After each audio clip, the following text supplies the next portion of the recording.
They have a pit sign, and that's now his right rear quarter panel. Looks that was hanging past the tail. Todd and I have seen a lot as crew chiefs, but using a pit sign as a body panel is a new one. We'll take a closer look at that and look back at some of our major fixes next.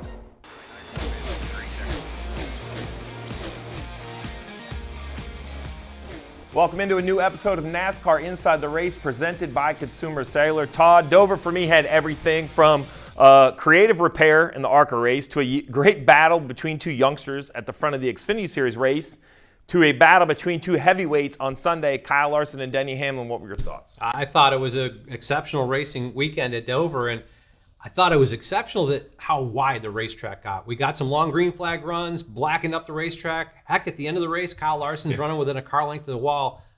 It was a good race weekend. Denny Hamlin came out victorious. 6 times Larson and Hamlin have run 1-2 in the Cup Series. All 6 it has been Denny Hamlin. And it was a battle of heavyweights. Let's just jump right into it. It was a full team effort when I look at these two teams. They really started on pit road. 10 total pit stops, 8 of them sub 10 seconds. And the worst one being a 10.6. I think this is just execution on pit road. That's why these two are the ones that end up battling it out. They executed all day long. A lot happened early in the race, but if you move right into it, the first time we saw the lead change where Denny Hamlin became the leader was on a caution flag pit cycle. Coming in third, Hamlin is behind the 48 of Bowman and the 5 of Larson. Overall, decent stops, but a tight race off. Yeah, definitely a tight race off. I'd actually say at this point, this may be where Alex Bowman gave up his opportunity to win the race. He backed out of a situation 3 wide. It probably saved his car a little bit, but I think ultimately gave up the opportunity to challenge. It's one of those moments where I don't know if anyone did anything wrong. Pit stop on the 48 looked good. Pit stop on the 5 and the 11. But right here, I think is the difference, right? So if we take a look, and I'm going to stop it, here comes the 11, slow motion. You see the 48. I know he's just a nose ahead, but that's kind of enough. At this point, I think Bowman will look back and say, I should have held my ground, which is easy to say. He's worried about damage on the left side, and he ends up lifting. And as we move forward, he lifts because there's a red car, I'll zoom in a little bit, who has yet to get to his pit box. I thought that actually could have been a pick for Bowman, and it could have made Hamlin lift. Yeah, definitely. You would have thought that, but Bowman at this point, I think worried about the exhaust point coming out to the left front tire from Denny's car, backs up behind the 5 car and gives up actually what I would say 2 positions. So that gives Hamlin control of the race, chasing down, and Larson now chasing him down. So if we go one step further forward and we take a look at the green flag pit stops, this is what I call a total team effort to win on a pit cycle. Yes. There's no creativity and strategy. It's not a different lap. This is just coming on the same lap. Watch the difference, though. We have that kind of green and white Denny Hamlin, that Mavis paint scheme. We have the very classic blue and white Larson chasing him.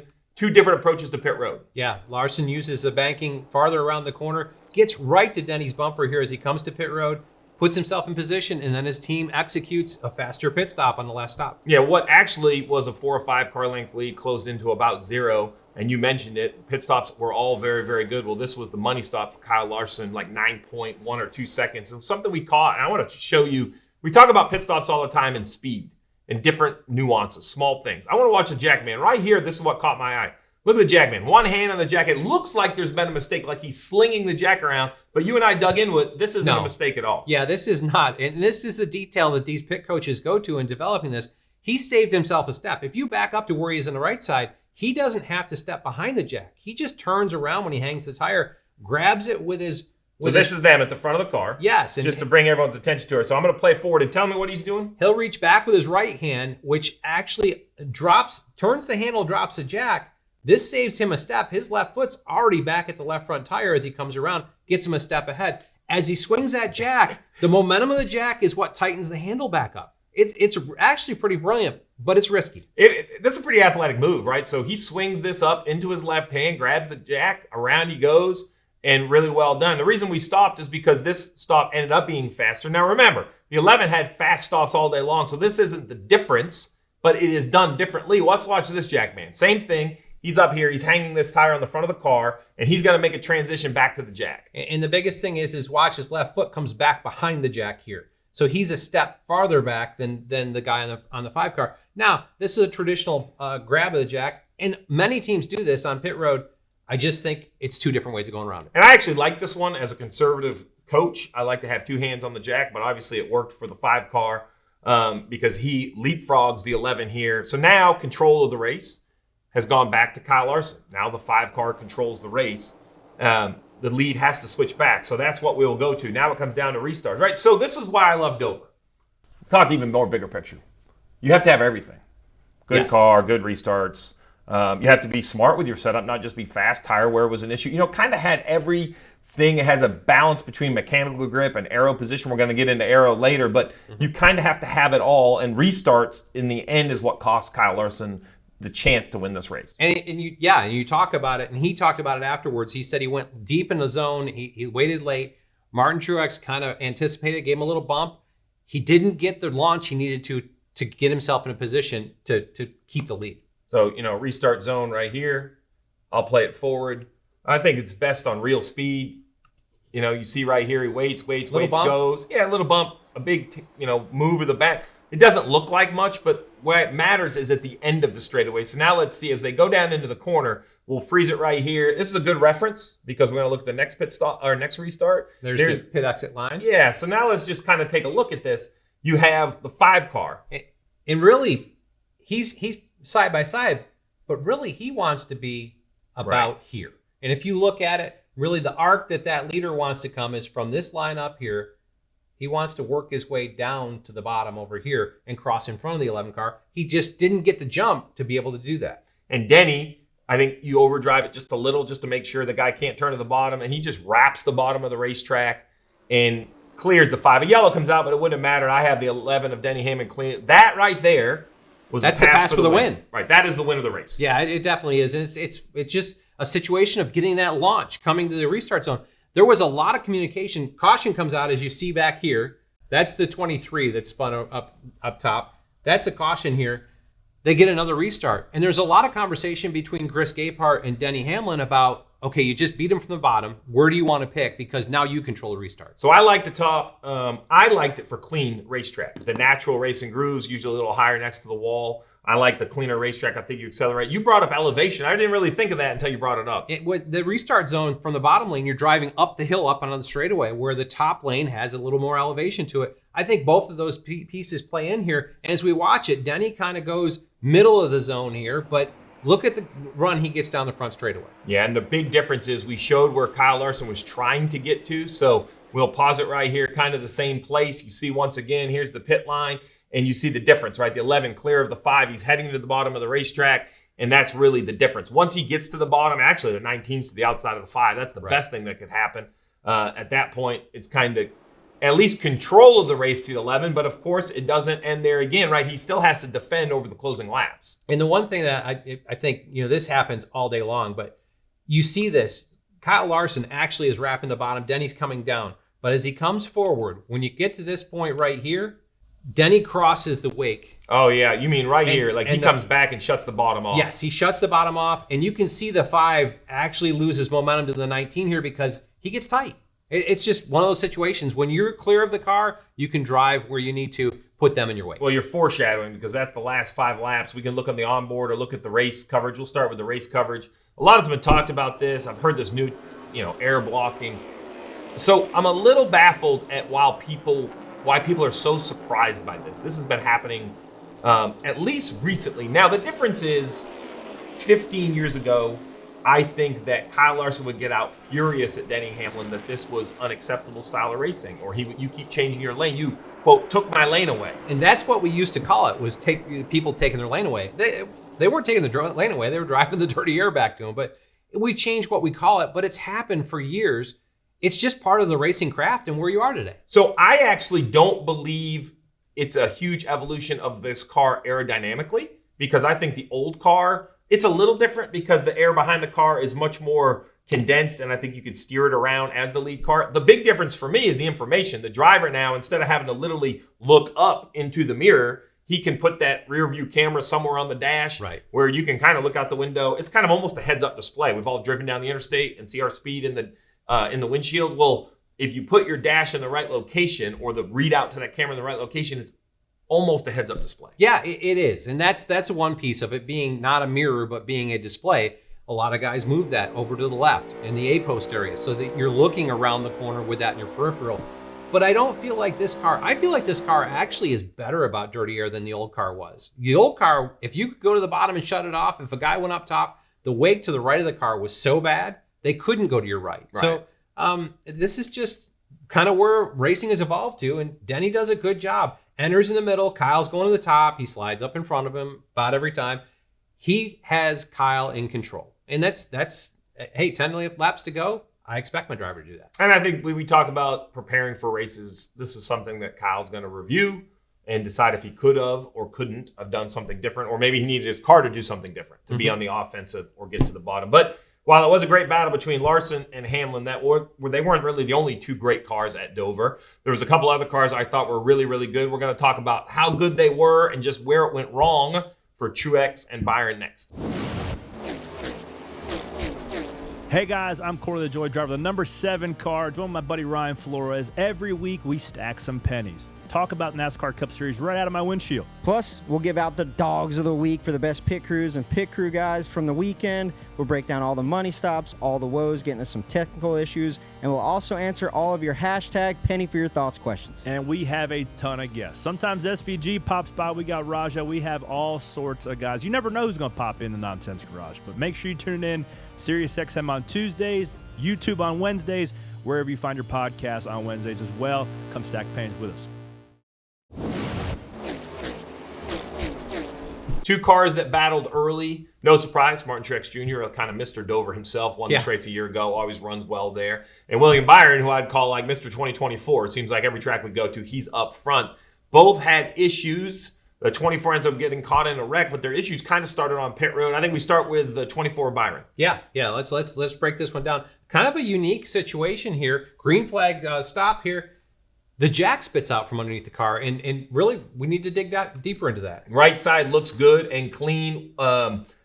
This caught my eye, but we've seen it on other Hendrick cars. Jackman comes around one-handed on the jack. I thought that was a mistake. We've proven through a lot of video that's just standard for these guys. That's how we do it. And to be honest, I don't really think it affected what happened here that I can tell. They go to the left side, and this is where the issue starts. Yeah, when you look at this side, comes up, boom, and spits the jack back out. You saw the handle come back across it. Let's back that up and go a little slower here.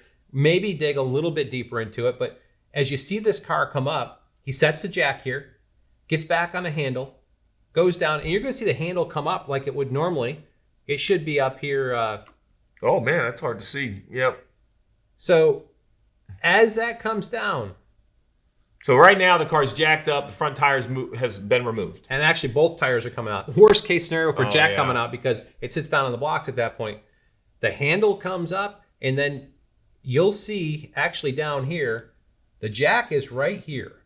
And if you'll watch this area, as it goes forward frame by frame, you see the jack kind of disappear underneath the tire there. At the same time, the handle's right here. That handle should be somewhere around vertical just when it comes up, but it comes over and slaps on the A-post. What they do is they've obviously been coached this. You see no panic. They instantly see, we see a crew member go behind pit wall, grab another jack.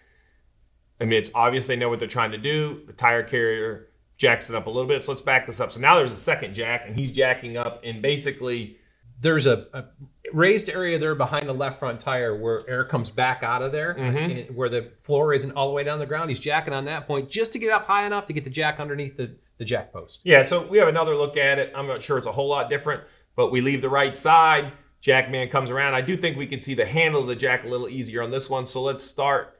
We're going to see the handle come up like he's done jacking. Here's the handle right here. You can kind of see it. Yep. And then if I just roll it forward slowly, right? Everything's forward. And then this is pretty violent. I mean, look at this. This handle goes all the way up, hits the roof of the car. I don't know if this is the jack, right? Yes. Here's the handle, and the jack is basically up here in the air. So I don't feel like the jack actually released. The handle was tight. We that talked was about really that question, coming around drops. the car with right. the one-handed. Right. Wondered if it was that, but it seems like the handle was tight. It spits the bottom of the jack out. I don't know if the car's out on the edge of the plate. You know what the geometry there. I don't know what their jack does, whether it doesn't roll, but it spits the bottom of the jack out. And that's where they had to get the second jack to get it up to get this jack back under. So I'm not willing to say it's not a mistake by the jackman because we don't know the actual set. They're going to use that camera on his helmet. They're going to know exactly how well the jack was set, maybe change his form, maybe look at something. It could have been something as simple as a seam or a break in the concrete. We've seen multiple different things. Yes. What we can say, though, is the jack didn't release. This has nothing to do with the handle not being tight or anything like that. The car literally fell off the jack didn't fall. And the jack worked when they put it back under and jacked it back up. So I wouldn't call it a jack malfunction, but something in the geometry of what happened there kind of put him in a tough situation. Ended up being a 24-second pit stop. But as we came to this video, let's play forward. The tire carrier in the front, you see him go back to the wall. They've actually reversed this. Comes back with the second jack. There he grabs the jack and comes back because they have to get the car up to get the jack under the post. I mean, that's really well done. It's understanding, not letting a chaotic situation overcome you. It's training. They get there. Yeah, this stunk. It was 24 seconds. Lost a lot of track position. And ultimately put them in a position. They got caught in a wreck, but we have to be able to overcome them. Last week, wrong place, wrong time. Self-cleaning racetrack. You're at the bottom. You get in a wreck. Now, I will say, so look, the bad pit stop's an issue. Yep. But that was lap 180. The wreck was at lap 320. They also just never had speed enough or a brake enough to kind of get back out of the mess back there. Yes. So it wasn't egregious, but in the end, the wreck was a result of lack of execution early. Dover is a place that rewards perfect execution, and you once you lose that track position, it's tough to recover from that point. Got themselves back around 20th, only worked their way forward to about 16th in dirty air, and ultimately stuck in this situation. 12-second pit stop, almost 13-second pit stop on the 19 car. I love to stop and highlight something magical here, but it's really compounding issues. It starts with coming around another car, which puts the car a little out of position. Actually, Truex does really nice getting to his mark, but the tail is out because of the angle, and that kind of slows everything down in the back. It impacts a couple different things when you look at this. Kind of slows around it because there's a guy with his feet stuck out there. How far out the tail is, the right side of this stop is dictated by how the rear changer gets to it, because he's got to chase around the car. It's a longer run for him. Also, the gas man here, a long ways for him to go to exchange cans. They wait a little bit on him. There's a couple little things here, but a couple things add up to 2 seconds. One thing that was implemented a couple years ago was the actual painting of the marks on pit lane. We haven't really seen them be called for interference. This, I thought, was a perfect example of something that maybe I would have questioned in years past. But if I back this up a little bit, see if I can get it in frame. Yep.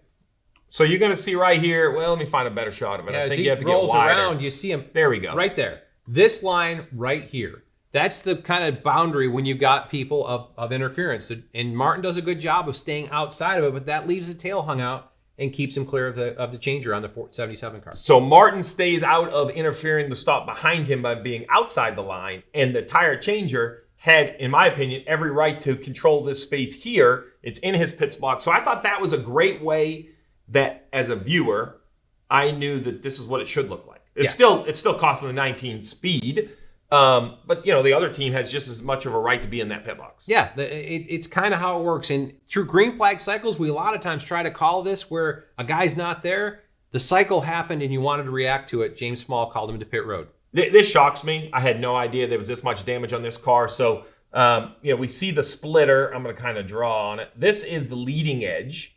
So the idea is that the air goes, under here, right, gets scooped and goes underneath the floor of the car. And that goes down the diffuser that makes all. That's kind of the entry point for the diffuser. That gap up top, that's a killer.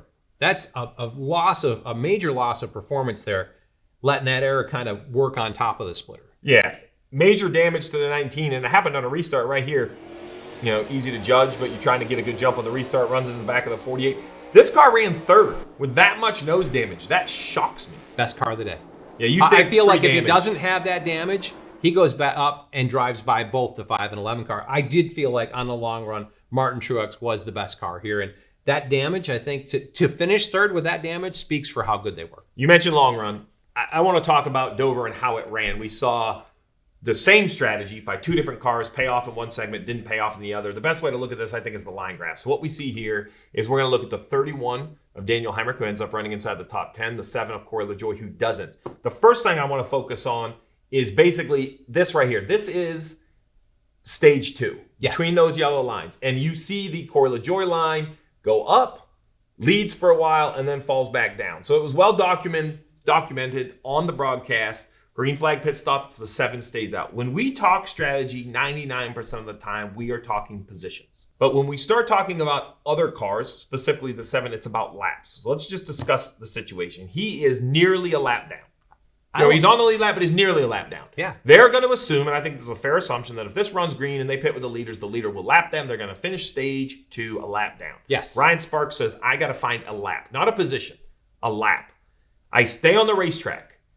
He knows he's losing time, but remember, he was 3/4 of a lap down. His goal is to not be 2 laps down, which means he has, basically a lap and a quarter to give up worth of time. That's why he stayed out. This strategy was super calculated, and I thought really well executed. He just didn't get the yellow he needed. Yes, in this, there's a 40-lap window that they were in a position that they were going to be, they'd be in high cotton. They would be, they led a lot of this and stayed in the top 5.